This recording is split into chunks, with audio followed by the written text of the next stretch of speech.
हाँ तो प्रिय विद्यार्थियों, आज हम जो चर्चा करेंगे वो है हमारा गोलीय दर्पण।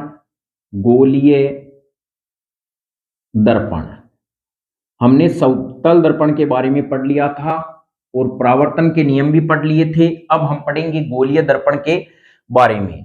तो एक बात ये ध्यान रखना कि क्लास 10th के अंदर जब भी जो मैटर आएगा, एक तो आपके दर्पण से संबंधित प्रश्न आएगा और अथवा में आपके रहेगा यानी लेंस से संबंधित जो न्यूमेरिकल आएंगे वो एक तो दर्पण से चलेगा या एक लेंस से चलेगा अथवा में। तो आप इनमें से किसी भी एक प्रश्न को अच्छी तरह से कर सकते हैं हल। और हमें कंपटीशन के मायने से यदि आगे बढ़ना है तो दर्पण और लेंस दोनों ही अच्छी तरह से पढ़ने हैं। तो यहां पर क्या है कि पाठ को दो भागों में बांटा गया है, एक परावर्तन और एक अपवर्तन। हमने पहले ही बताया था दर्पण है वो परावर्तन के सिद्धांत पे काम करते हैं और जो लेंस होते हैं वो अपवर्तन के सिद्धांत पे काम करते हैं। तो गोलीय दर्पण के बारे में यदि हम देखें तो गोलीय दर्पण होते क्या हैं, तो सबसे पहले हम कह सकते हैं ऐसे दर्पण जिसका परावर्तक पृष्ठ क्या होता है, गोलीय होता है। परावर्तक पृष्ठ एक्चुअल में होता क्या है, यानी यह एक ऐसा पॉलिश किया हुआ भाग होता है, चिकना भाग होता है जिस पर प्रकाश की किरण पड़ती है और वो परावर्तित हो जाती है। तो वो कहलाता है, उसका गोलीय दर्पण कहलाता है। यानी हम कहें कि वो ऐसा भाग यानी परावर्तक पृष्ठ कहलाता है, यानी ऐसा पृष्ठ जिस पे परावर्तन की घटना होती है। तो चलिए सबसे पहले गोलीय दर्पण से समझने से पहले हम देख लें परावर्तक पृष्ठ क्या होता है। परावर्तक पृष्ठ क्या होता है, ऐसा पृष्ठ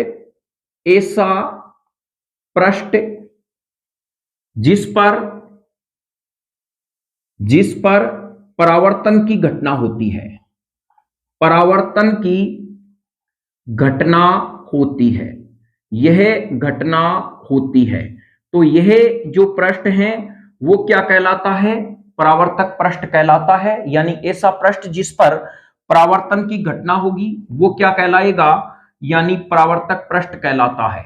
अब यह डिपेंड करता है क्या परावर्तक पृष्ठ अंदर की तरफ वक्रित है या बाहर की तरफ वक्रित है, उभरा हुआ है या अंदर की तरफ धसा हुआ है। इसके आधार पर गोलीय दर्पण दो भागों में विभाजित किए गए हैं, वो होते हैं अवतल दर्पण और उत्तल दर्पण। अब यदि हम परिभाषा लिखे गोलीय दर्पण की, आप इसी प्रकार से नोट्स बनाते चले। गोलीय दर्पण, गोलीय दर्पण का मतलब क्या होता है, ऐसा दर्पण जिसका परावर्तक पृष्ठ गोलीय हो। क्या हो, परावर्तक पृष्ठ गोलीय हो, वो क्या कहलाते हैं, गोलीय दर्पण कहलाते हैं। सबसे पहली विशेषता यदि हमें कहा जाए गोलीय दर्पण क्या होते हैं, ऐसे दर्पण जिसका परावर्तक पृष्ठ है वो गोलीय होता है। और इनका जो निर्माण है वो कैसे होता है, तो हम कह सकते हैं, यानी यह नोट में हम लगा के लिख सकते हैं कि इन दर्पण का निर्माण, इन दर्पण का निर्माण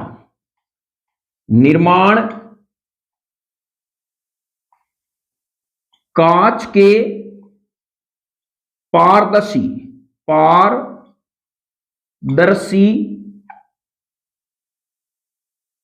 खोखले गोले की चकती को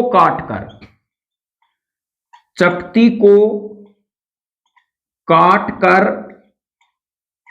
बनाया जाता है। सबसे पहले हमें यह याद रखना है कि आखिर ये गोलीय दर्पण बनेंगे किससे। एक हमारे पास में खोखला गोला होगा, पारदर्शी होगा, जिसकी एक चकती को काटकर मैं क्या करूंगा, ऐसे दर्पण का निर्माण करूंगा। तो यानी आपको यह याद रखना है, यह खोखले गोले से, कांच के गोले से चकती को काटकर इसका निर्माण किया जाता है गोलीय दर्पण का। तो अब चलिए हम सोचते हैं किस प्रकार से इसका निर्माण होगा। तो यहां पर हम फैक्ट वाइज इनको समझने का प्रयास करें और यदि एग्जाम में सही स्पष्टीकरण देके आते हैं, एग्जामिनर को संतुष्ट करते हैं, तो हमें अच्छे मार्क्स आते हैं। और प्लस जो जनरल साइंस है उनके लिए तो बहुत ही वरदान साबित है कि यह प्रकाश वाला पार्ट जो सीईटी की तैयारी कर रहे हैं या जो तमाम जो एग्जाम के लिए तैयारी कर रहे हैं कंपटीशन के लिए, तो यह मेरे पास में एक क्या है, हम कह सकते हैं ये मेरे पास में है कांच का गोला। कांच का गोला है और ये गोला कैसा है, भोला नहीं है, यह है पारदर्शी।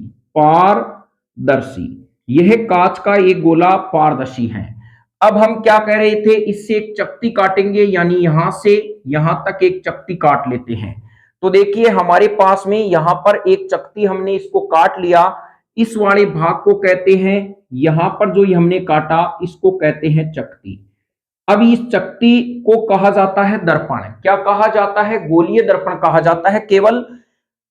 अब डिपेंड करेगा इस चकती के किस भाग में फोलिश करें, यानी यदि हम इस भाग में फोलिश कर दें तो यह अवतल दर्पण बन जाएगा। इस भाग में यदि हम इसमें रंग कर दें, रंग से लेपित कर दें, तो हमारे पास में क्या बन जाएगा, ये यानी उत्तल बन जाएगा। तो ये डिपेंड करेगा कि आप किस भाग को लेपित करते हैं, रंग से लेपित करते हैं, यानी परावर्तक पृष्ठ आपका कौन सा होगा, अंदर की तरफ होगा या बाहर की तरफ होगा, तब बनेगा।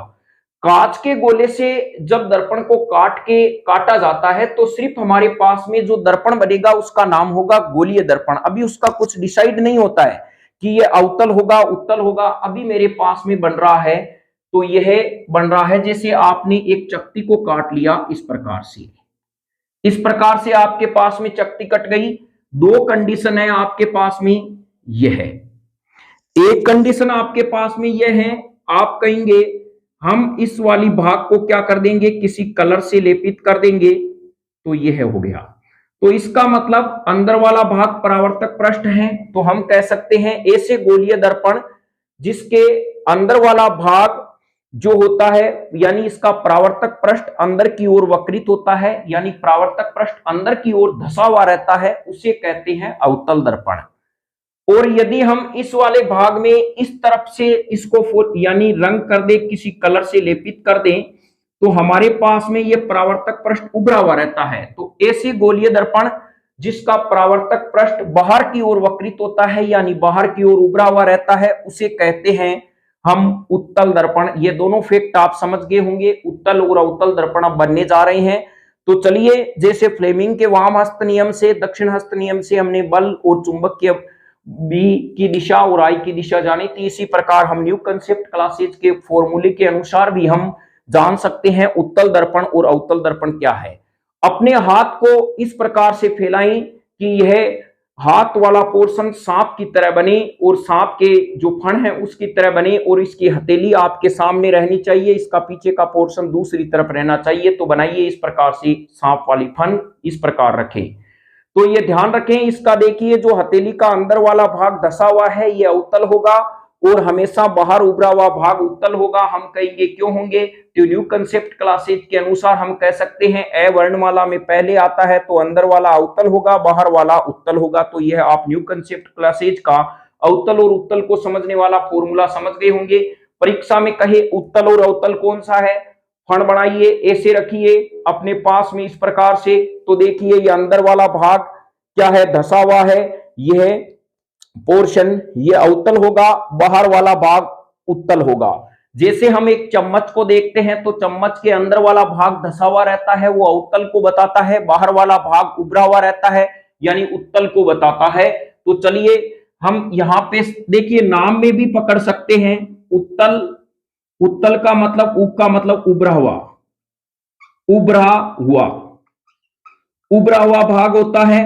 तो अर्थात हम कह सकते हैं जिसका परावर्तक पृष्ठ बाहर की ओर उभरा हुआ हो, बाहर की ओर वक्रित हो, वो कहलाता है उत्तल, और अंदर की तरफ जो वक्रित होता है अर्थात अंदर की तरफ धसा होता है वो अवतल होता है। ये दोनों इफेक्ट आप जान गए होंगे। गोलीय दर्पण का निर्माण बताइए किससे करेंगे, पारदर्शी कांच के गोले से एक चकती को काटकर इसका निर्माण करेंगे। और ये अब हम कह सकते हैं गोलीय दर्पण कितने प्रकार के होते हैं, चलिए हम समझते हैं पूरी कंसेप्ट के साथ में और समझते हुए, क्योंकि यह 10 नंबर का बहुत ही महत्वपूर्ण फैक्ट और पॉइंट है। अब हम लिखेंगे प्रकार, यानी किसके बारे में पढ़ रहे हैं, गोलीय दर्पण के बारे में पढ़ रहे हैं। तो दो प्रकार हैं, कितने प्रकार हैं, दो प्रकार हैं।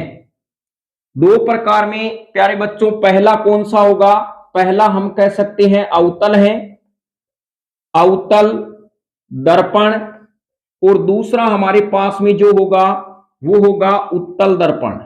उत्तल दर्पण, कोई जरूरी नहीं है कि हम इसको ये अंग्रेजी के अल्फाबेट के हिसाब से हमने सेट कर दिया ए और उ।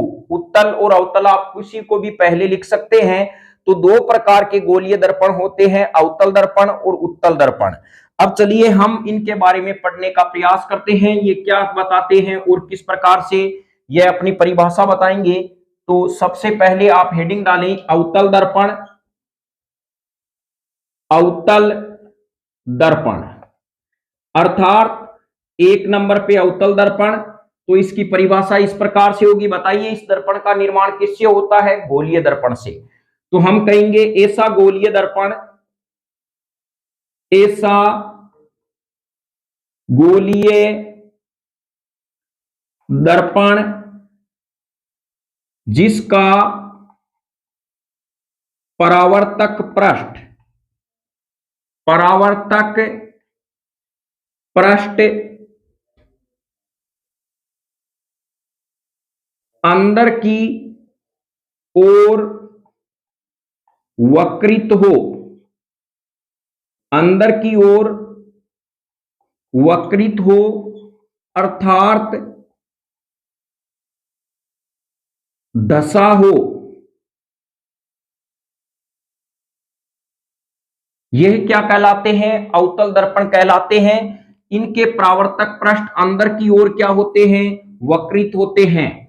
अब यदि हमें एग्जाम में आ जाए अवतल दर्पण कहते किसे हैं, तो ये परिभाषा लिख के आपको चित्र जरूर बनाना है। तो हम चित्र के बारे में देखें तो इस प्रकार का ये होता है, और यहां पर इस प्रकार से मत बनाने ना, ये सीधा प्लेन हो जाएगा। थोड़ा सा का आप इसी गोले का एक चक्ति वाले भाग की तरह बनाना, और हम यहाँ पे कह सकते हैं, यहाँ पे हमने क्या कर दिया? रंग कर दिया, यानी लेपित सिल्वर लगा दिया। तो हम यहाँ पे कह सकते हैं रंग से लेपित, और यह हमारे पास में क्या बनेगा? परावर्तक पृष्ठ।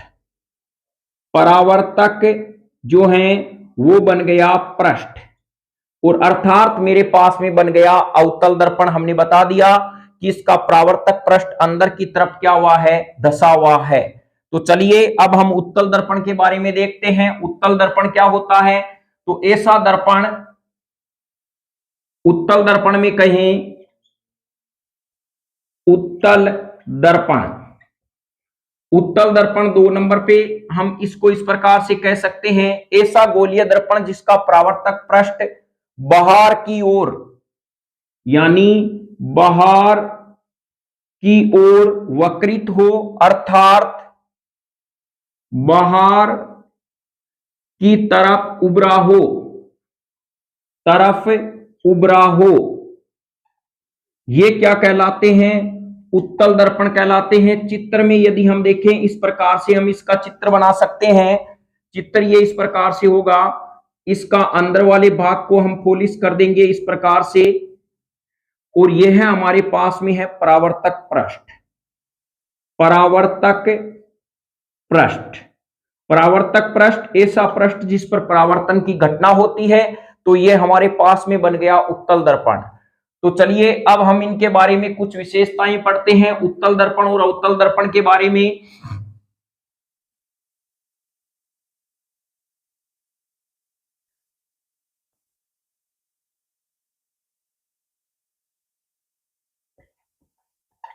निम्न के बारे में समझाइए, समझाइए। चलिए किन के बारे में? नंबर 1 ध्रुव बिंदु, नंबर 2 मुख्य अक्ष, मुख्य अक्ष के बारे में। तीसरा मुख्य फोकस, मुख्य फोकस बिंदु। तीसरा वक्रता त्रिज्या। नंबर 4 वक्रता केंद्र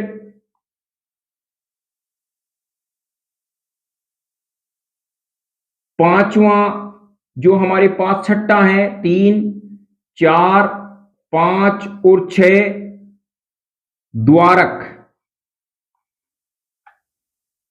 के बारे में, यानी इनके बारे में महत्वपूर्ण बिंदु है, ये होते क्या है और इनके बारे में हर बार एग्जाम में 2 या 3 नंबर के प्रश्न आते हैं। चलिए इनके बारे में बताइए क्या होते हैं।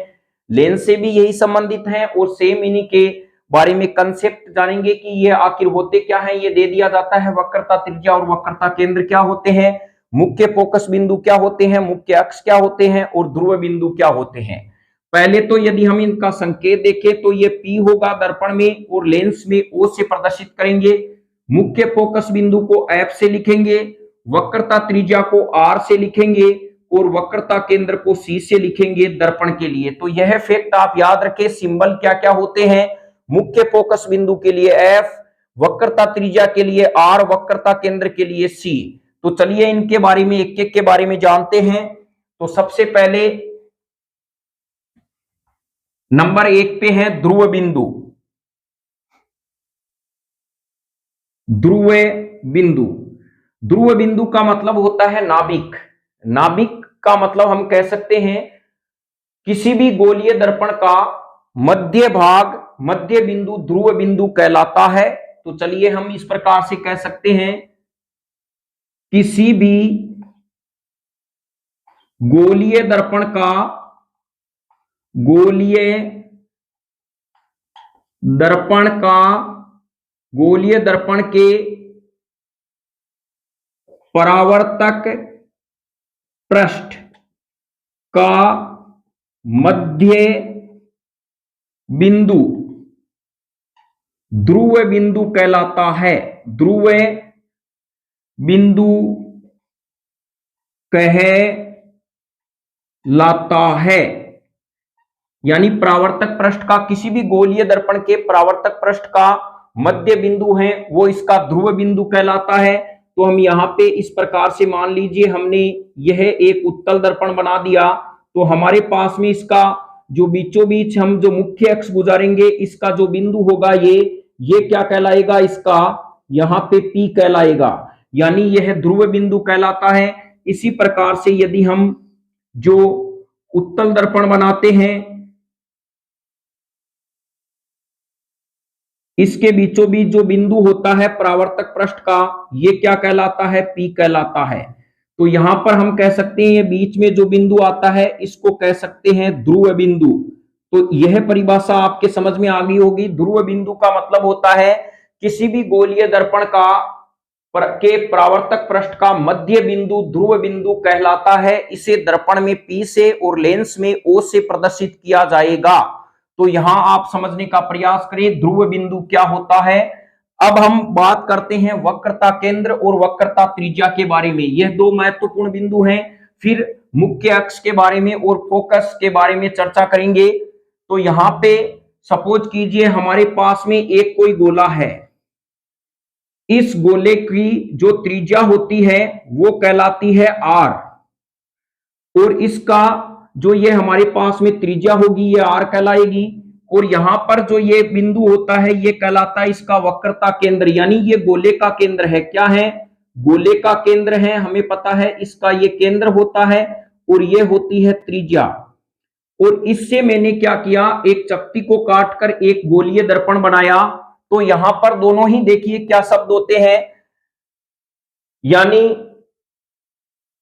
वक्रता केंद्र का मतलब होता है जिस खोखले गोले से काटकर जिस दर्पण का निर्माण किया जाता है उस खोखले गोले का केंद्र जो है बिंदु वो उसका वक्रता केंद्र कहलाता है, उस दर्पण का वक्रता केंद्र कहलाता है। और उस गोले की जो त्रिज्या होती है वही उस दर्पण की वक्रता त्रिज्या कहलाती है। तो हम कह सकते हैं कि गोलीय दर्पण को जिस गोले से चकती को काटकर बनाया जाता है उस खोखले गोले का केंद्र ही उस दर्पण का वक्रता केंद्र कहलाता है, तथा उस खोखले गोले की त्रिज्या ही वक्रता त्रिज्या कहलाती है। ध्यान रखें ये केंद्र और वक्रता त्रिज्या दोनों ही किससे संबंधित होंगे, खोखले गोले से संबंधित होंगे, खोखले गोले से। यानी यहां हमें यह शब्द इस्तेमाल करना है यदि वक्रता केंद्र और वक्रता त्रिज्या के बारे में पूछे तो वो किसकी होगी, वो होगी खोखले गोले की, जिससे काटकर हम चकती का निर्माण यानी दर्पण का निर्माण करते हैं। तो चलिए इसकी हम परिभाषा लिखते हैं, क्या और किस प्रकार से इसकी परिभाषा होगी।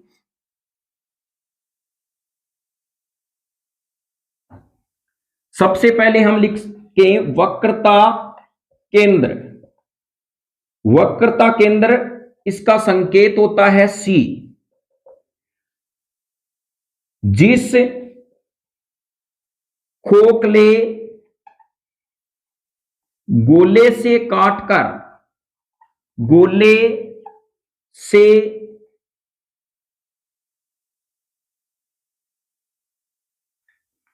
चकती को काटकर दर्पण बनाया जाता है, दर्पण बनाया जाता है, उस खोखले गोले का केंद्र उस गोलीय दर्पण का, गोलीय दर्पण का वक्रता केंद्र कहलाता है, कहलाता है। यह ध्यान रखें, जब भी हमें वक्रता केंद्र के बारे में पूछे तो हमें खोखले गोले का जिक्र करना है, उस खोखले गोले का केंद्र भाग ही उसका वक्रता केंद्र कहलाएगा। तो हम कह सकते हैं जिस खोखले गोले से चकती को काटकर दर्पण बनाया जाता है, उस खोखले गोले का केंद्र ही उसका गोलीय दर्पण का क्या कहलाता है, वक्रता केंद्र कहलाता है। फिर हम स्टार लगा के लिख सकते हैं, इसको संकेत के रूप में, संकेत में C, कैपिटल C द्वारा दर्शाते हैं, दर्शाते हैं। तो यह हमारे पास में वक्रता केंद्र के बारे में परिभाषा आ गई। तो चलिए हम नेक्स्ट परिभाषा के बारे में देखते हैं। वक्रता त्रिज्या, सेम लाइन यही रहेगी, यहां पर केंद्र की जगह हमें एक शब्द यूज करना है, त्रिज्या। तो वक्रता त्रिज्या में हम कह सकते हैं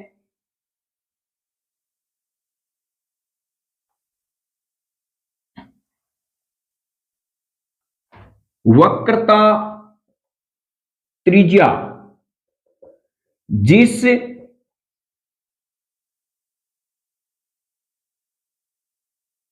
खोखले गोले से काटकर, जिस खोखले गोले से चकती को काटकर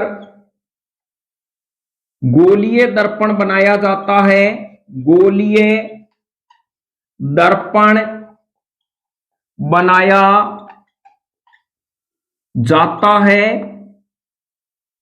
तो उस गोले की त्रिज्या, गोले की त्रिज्या ही उस गोलीय दर्पण की, गोलीय दर्पण की वक्रता त्रिज्या कहलाती है, वक्रता त्रिज्या कहलाती है। और इसका जो संकेत होता है, संकेत ये होता है कैपिटल आर में, किसमें होगा, कैपिटल आर में। वक्रता त्रिज्या का संकेत होता है कैपिटल आर में। जिस खोखले गोले से चकती को काटकर गोलीय दर्पण बनाया जाता है, उस गोले की त्रिज्या ही, यह अंडरलाइन कर देना, उस गोले की क्या है, त्रिज्या ही क्या कहलाती है, गोलीय दर्पण की वक्रता त्रिज्या कहलाती है। यानी वक्रता केंद्र और वक्रता त्रिज्या दोनों का संबंध गोले से ही है, यानी उस गोले का जो केंद्र है वही वक्रता केंद्र है और त्रिज्या है वही वक्रता त्रिज्या है। तो चलिए अब हम इस फैक्ट को समझने का प्रयास करते हैं। नेक्स्ट, मान लीजिए आपके पास में एक प्रश्न देते हैं, इस प्रकार से आप समझें कि शून्य गोलीय दर्पण की वक्रता त्रिज्या का मान होगा। गोलीय दर्पण की वक्रता त्रिज्या का मान होगा। आपके पास में एक गोला ऐसे दे दिया और यहां पर इसकी त्रिज्या आपको दे दी 10 सेंटीमीटर। क्या दे दी इस प्रकार से चित्र में, और यहां पर यह कह रहा है मैंने इस चकती को काटकर यह बना लिया इस प्रकार से। ये क्या है, इसकी जो है वो चकती है, काट के मैंने इस प्रकार बनाया है। तो बताओ इसकी गोलीय दर्पण की त्रिज्या कितनी होगी? तो आप कहोगे जो इस खोखले गोले की त्रिज्या है वही इस गोलीय वक्रता त्रिज्या होगी। तो आंसर हमारा क्या होगा? 10 सेंटीमीटर होगा। क्या होगा? 10 सेंटीमीटर होगा। यानी इस गोलीय दर्पण की त्रिज्या होगी वो क्या होगी? 10 सेंटीमीटर होगी। कभी कभी ऐसे भी प्रश्न पूछ लिए जाते हैं, एक आपके पास में खोखला गोला है कांच का जिसकी त्रिज्या 20 सेंटीमीटर है, यदि उससे काटकर मैंने एक गोलीय दर्पण अवतल बना लिया तो बताओ उस अवतल की वक्रता त्रिज्या का मान कितना होगा? तो आपको यह देखना है गोले की त्रिज्या का मान कितना दिया है वही उस दर्पण की वक्रता त्रिज्या का आंसर होगा। तो यहां पर इस प्रश्न के अकॉर्डिंग इसकी त्रिज्या का मान होता है 10 सेंटीमीटर। तो चलिए अब हम नेक्स्ट प्रश्न की ओर यानी चलते हैं। नेक्स्ट जो तीसरा पॉइंट है वो है मुख्य फोकस बिंदु, जो हमारे पास में चौथे नंबर पे है। मुख्य फोकस बिंदु, इसको हम प्रदर्शित करेंगे ऐप से। इसका मतलब यह होता है, मुख्य फोकस बिंदु का मतलब यह होगा कि जैसे हमारे पास में कोई ये दर्पण है तो हम कहें कि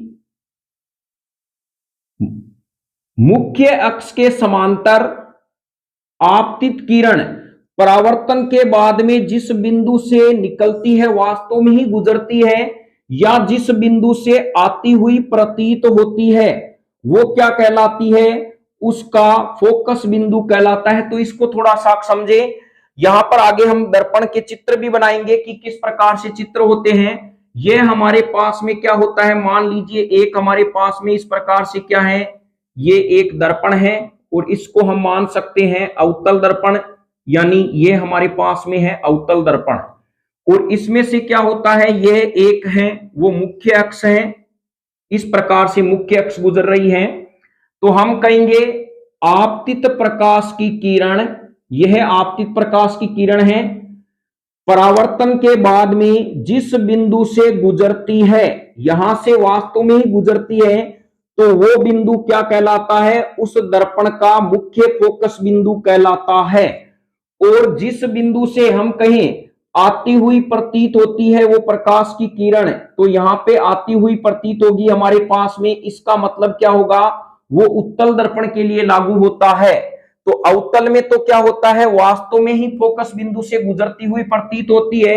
यदि हम उत्तल का इस प्रकार से चित्र बनाई तो यह प्रकाश की किरण, और यहां पे इस प्रकार से क्या होगी, आती हुई प्रतीत होती है, यह इस प्रकार से। तो यह ध्यान रखें, थोड़ा सा आप इस पे फोकस रखें, यह वेरी वेरी इंपॉर्टेंट है। मुख्य फोकस बिंदु क्या होता है?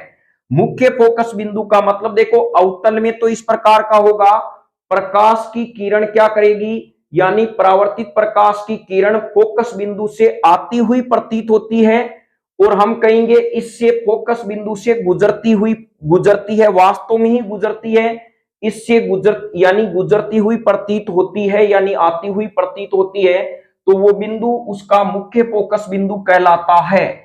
इसका मतलब हम यह भी कह सकते हैं, अवतल दर्पण में मुख्य फोकस बिंदु दर्पण के सामने होता है, जबकि उत्तल दर्पण में मुख्य फोकस बिंदु दर्पण के पीछे होता है।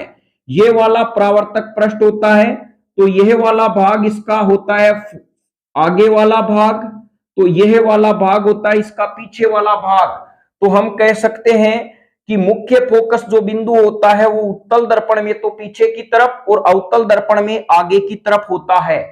तो यहां पर अब इसकी परिभाषा किस प्रकार से लिखे, रटने की जरूरत नहीं है, इस प्रकार से लिखेंगे, मुख्य अक्ष के समांतर चलने वाली प्रकाश की आपतित किरण दर्पण के परावर्तन के बाद में जिस बिंदु से गुजरती है या आती हुई प्रतीत होती है वह बिंदु उस दर्पण का मुख्य फोकस बिंदु कहलाता है। तो चलिए हम इसकी परिभाषा लिखते हैं। परिभाषा इस प्रकार से होगी, मुख्य अक्ष के समांतर आपतित प्रकाश की किरण परावर्तन के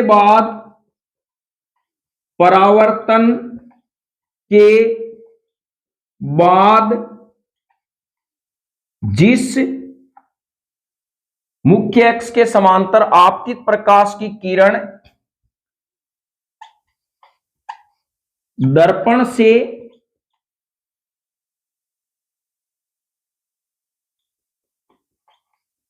गोलीय दर्पण से परावर्तन के बाद जिस बिंदु से गुजरती है अथवा आती हुई प्रतीत होती है तो वह बिंदु उस दर्पण का उस गोलीय दर्पण का फोकस बिंदु कहलाता है। क्या कहलाता है? फोकस बिंदु कहलाता है। यह आपको ध्यान रखना है। मुख्य अक्ष के समांतर आपतित प्रकाश की किरण गोलीय दर्पण से परावर्तन के बाद जिस बिंदु से गुजरती है अथवा आती हुई प्रतीत होती है वह बिंदु उस गोलीय दर्पण का फोकस बिंदु कहलाता है। अब हम यहां पर इस प्रकार से भी लिख सकते हैं। अगला पॉइंट, ये आपने हेडलाइंस उतार ली होगी इस प्रकार से, और अगले पॉइंट को इस प्रकार से हम लिखेंगे, और महत्वपूर्ण फैक्ट है, नोट लगा के हम लिख सकते हैं। नोट लगा के, अवतल दर्पण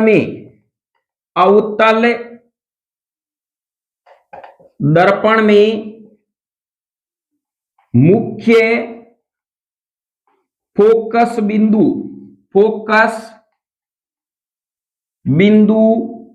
दर्पण के सामने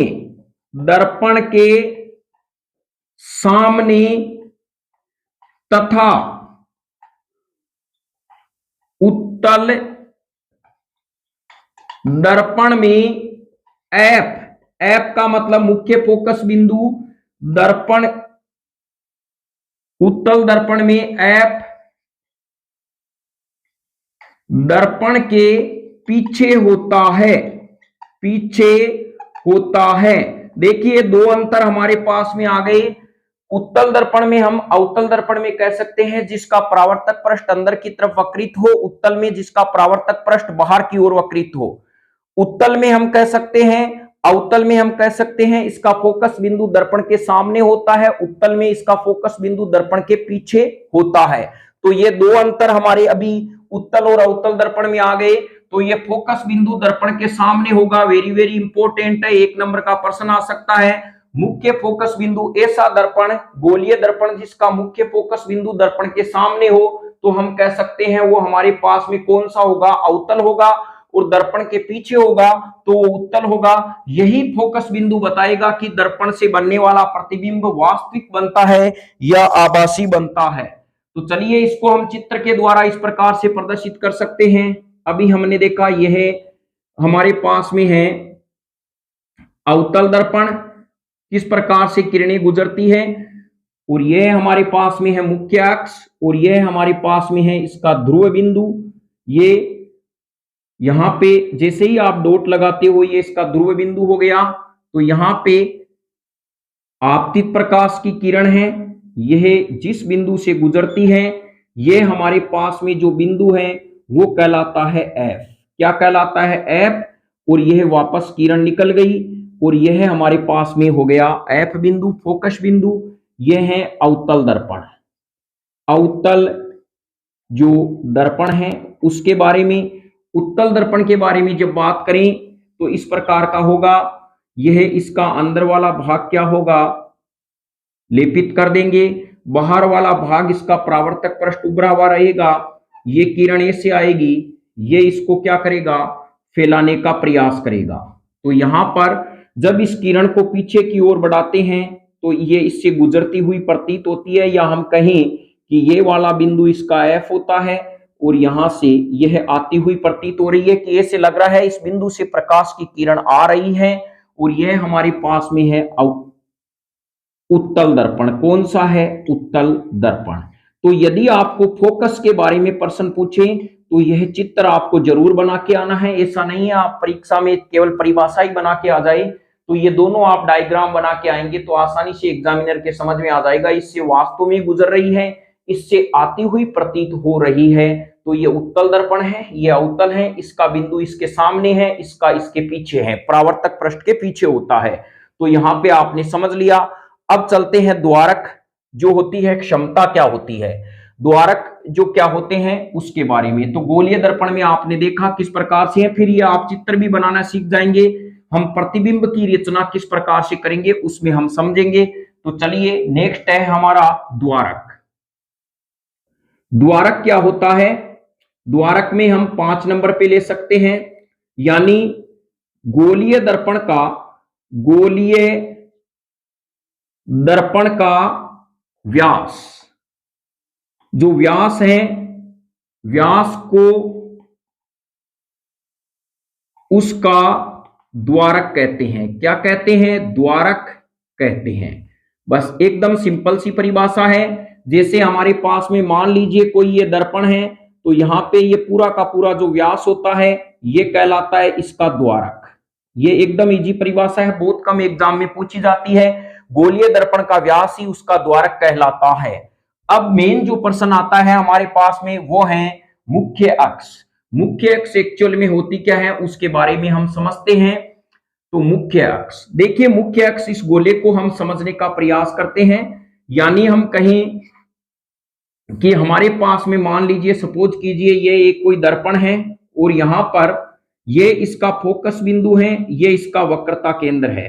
तो हम कहेंगे ध्रुव से वक्रता केंद्र को मिलाने वाली सीधी सरल रेखा उस दर्पण का क्या कहलाती है? मुख्य अक्ष कहलाती है। यानी किसी भी गोलीय दर्पण के ध्रुव बिंदु से वक्रता केंद्र को मिलाने वाली सीधी सरल रेखा उसकी, यानी उस दर्पण की मुख्य अक्ष कहलाती है। तो चलिए इसके बारे में आप लिखें, मुख्य अक्ष क्या है? मुख्य अक्ष, मुख्य अक्ष क्या होती है? किसी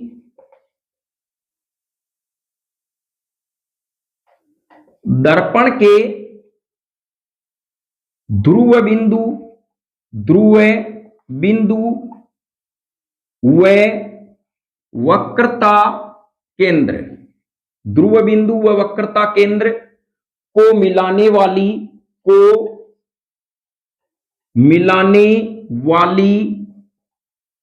सीधी सरल रेखा, सीधी सरल रेखा उस दर्पण की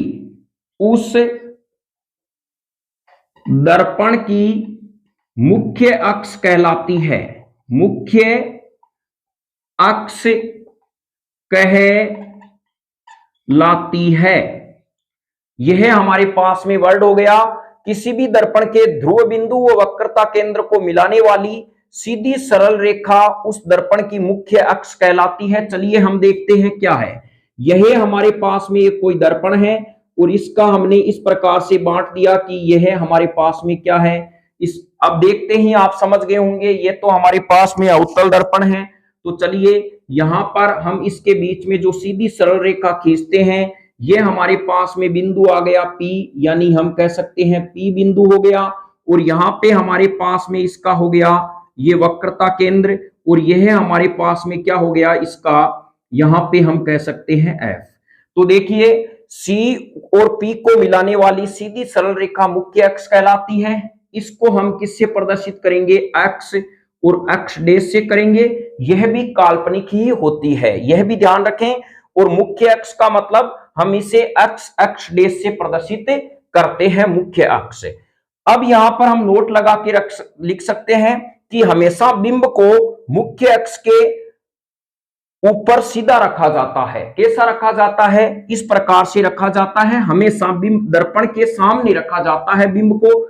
प्रतिबिंब आगे भी बन सकता है, दर्पण के पीछे भी बन सकता है, मुख्य अक्ष के ऊपर या नीचे कहीं भी बन सकता है, लेकिन यह ध्यान रखें बिंब को मुख्य अक्ष के ऊपर सीधा रखा जाना चाहिए।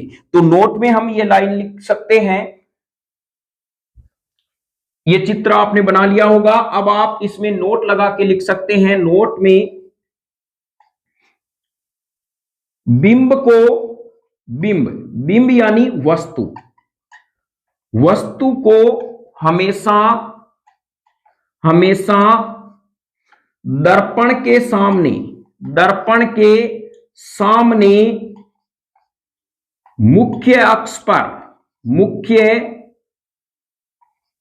अक्ष पर सीधा रखते हैं। कैसा रखते हैं, सीधा रखते हैं। यह भी ध्यान रखें, कभी यह भी प्रश्न पूछ लेते हैं मुख्य अक्ष पर कैसा रखेंगे, सीधा रखेंगे या उल्टा रखेंगे। तो सीधा रखते हैं। बिंब को मुख्य अक्ष पर हमेशा और कहां पे रखा जाता है, दर्पण के सामने रखा जाता है, पीछे नहीं रखा जाता है। बिंब को हमेशा दर्पण के सामने मुख्य अक्ष पर सीधा रखा जाता है। तो यह हमारे गोलीय दर्पण से जुड़े हुए तमाम फैक्ट थे, वो हमने देख लिए। अब नेक्स्ट जो एक छोटा सा पॉइंट है, और इससे भी न्यूमेरिकल प्रश्न पढ़ते हैं, वक्रता त्रिज्या और फोकस दूरी में संबंध। अब नेक्स्ट हमारे पास में एक पॉइंट आता है फोकस दूरी। फोकस दूरी यानी इसको हम कह सकते हैं फोकल लेंथ, फोकस दूरी। और इसको ये ध्यान रखें स्मॉल एफ से दर्शाएंगे, फोकस बिंदु को कैपिटल एफ से और फोकस दूरी एफ से। ये होती क्या है, चलिए इसके बारे में समझते हैं। एकदम पहली बात तो ये फोकस दूरी है। दूरी का मतलब इसका संबंध फोकस से तो होगा ही।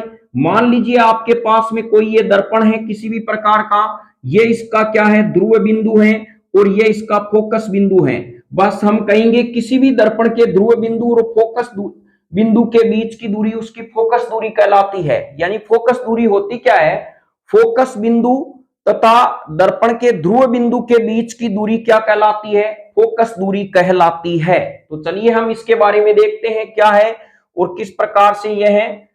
तो फोकस दूरी में हम कह सकते हैं किसी दर्पण के ध्रुव बिंदु व फोकस बिंदु के मध्य की दूरी उस दर्पण की फोकस दूरी कहलाती है। फोकस दूरी कहलाती है, फोकस दूरी कहलाती है, फोकस दूरी है वो कहलाती है। यह ध्यान रखें, फोकस दूरी कहलाती है क्या होगी, किसी दर्पण के ध्रुव बिंदु वह फोकस बिंदु के मध्य की दूरी उस दर्पण की फोकस दूरी कहलाती है। अब यहाँ पे हम समझते हैं होता क्या है, तो चलिए हम चित्र से उनको एग्जाम में यदि फोकस दूरी के बारे में आए तो हमें इस प्रकार से समझाना है फोकस दूरी है क्या। ये हमारे पास में एक दर्पण है और यह इसका जो ध्रुव बिंदु हम कहें यहाँ पे हो गया, और यह इसका क्या हो गया एफ, और यह हमारे पास में इसका हो गया सी। तो ध्यान रखें इसके बीच की दूरी जो होगी वो होगी एफ, यानी फोकस दूरी। ध्रुव बिंदु और फोकस बिंदु के बीच की जो दूरी होती है वो फोकस दूरी कहलाती है। यह बहुत ही महत्वपूर्ण और बहुत ही फैक्ट लाइन है। अब हम आगे जानेंगे फोकस दूरी किसकी धनात्मक होती है, किसकी ऋणात्मक होती है। जैसे ही हम पढ़ेंगे आपतित प्रकाश की दिशा में जाने पर यदि वो आती है, जैसे जैसे दूरी आती है तो वो धनात्मक, और आपतित प्रकाश की विपरीत दिशा में जाएंगे फोकस दूरी ऋणात्मक होगी। वो कल हम बिंब और प्रतिबिंब का जो चित्र बनाएंगे उसमें आसानी से समझेंगे। अब हमारे पास में जो लास्ट जो पॉइंट है वो ये है फोकस दूरी और वक्रता त्रिज्या में संबंध।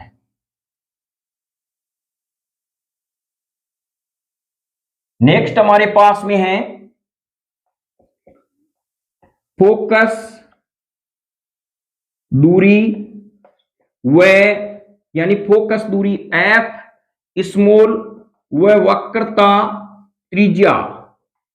वक्रता त्रिज्या का मतलब आर में संबंध। वेरी वेरी इंपॉर्टेंट है ये। इस प्रकार इस बार एग्जाम की दृष्टि से देखा जाए ये कभी कभी 1 नंबर का प्रश्न तो 100% आता ही है। तो हम यहां पे कह सकते हैं फोकस दूरी में इस प्रकार से हम कह सकते हैं एफ बराबर मेरे पास में होगा, यानी आर बराबर होता है 2f। यह है। तो अब देखिए हम यहां पे कह सकते हैं आर बराबर 2f होता है। तो यहां पर इस प्रकार से याद रख सकते हैं राजस्थान रॉयल्स ने 2 बार फाइनल जीता। क्या जीता? 2 बार फाइनल जीता। फोकस दूरी और यानी वक्रता त्रिज्या में क्या संबंध होगा? तो बोलिए राजस्थान रॉयल्स ने 2 बार फाइनल जीता। तो हम यहां पे यह लाइन आपको याद रखनी है, राजस्थान रॉयल्स ने कितनी बार फाइनल जीता? 2 बार। तो यह संबंध आपका हो गया फोकस दूरी और वक्रता त्रिज्या में संबंध। अर्थात किसी भी दर्पण की वक्रता त्रिज्या है, गोलीय दर्पण की जो वक्रता त्रिज्या है उसका मान फोकस दूरी का दुगुना होता है। तो चलिए इसको लैंग्वेज में हम कह सकते हैं संबंध क्या होता है?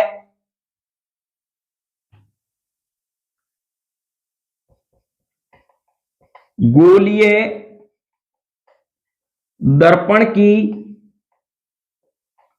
फोकस दूरी का मान यानी वक्रता त्रिज्या का मान, वक्रता त्रिज्या का मान फोकस दूरी का दुगुना होता है। दुगुना होता है, यह ध्यान रखें, डबल होता है।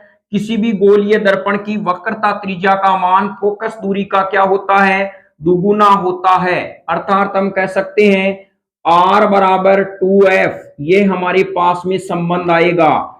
R बराबर वक्रता त्रिज्या, F बराबर फोकस दूरी, इसका मान क्या होगा? दुगुना। इस लाइन को ऐसे भी चेंज कर सकते हैं किसी भी, अब देखिए F का मान चाहिए तो R डिवाइड 2, किसी भी दर्पण की फोकस दूरी का मान उसकी वक्रता त्रिज्या का आधा होता है। यहां पर वक्रता त्रिज्या का मान तो क्या होता है? फोकस दूरी का दुगुना। यदि इसको ऐसे कहें फोकस दूरी का मान वक्रता त्रिज्या का क्या होगा? आधा होगा। बात एक ही है, किसी भी लैंग्वेज में हम लिखें। तो चलिए एक प्रश्न में आपको देता हूं, उसको सोल्व करने का प्रयास कीजिए।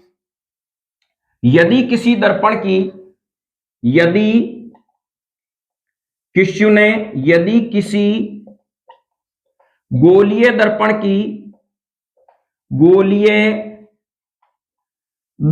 की फोकस दूरी 50 सेंटीमीटर है, 50 सेंटीमीटर है, तो वक्रता त्रिज्या होगी, वक्रता त्रिज्या होगी कितनी होगी?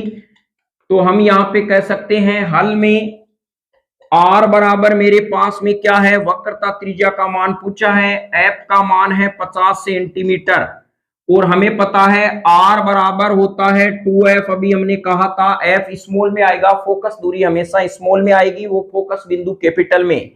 R बराबर मेरे पास होगा 50 गुणा 2 बराबर, या हम कह सकते हैं 100 सेंटीमीटर।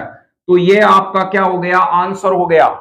तो चलिए इसी प्रश्न को एक बार इस प्रकार से कह दें तो यह आप उतार सकते हैं, ये 1 नंबर का प्रश्न आता है। इसी प्रकार सीधा प्रश्न आता है, गोलीय दर्पण की फोकस दूरी व वक्रता त्रिज्या में संबंध बताइए, R व F में संबंध क्या होगा, तो यह पूछा जाता है। प्रश्न है, निम्न में से कौन सा सही विकल्प है, निम्न में से कौन सा सही विकल्प है, सही विकल्प है। तो चलिए आपको यह ढूंढना है।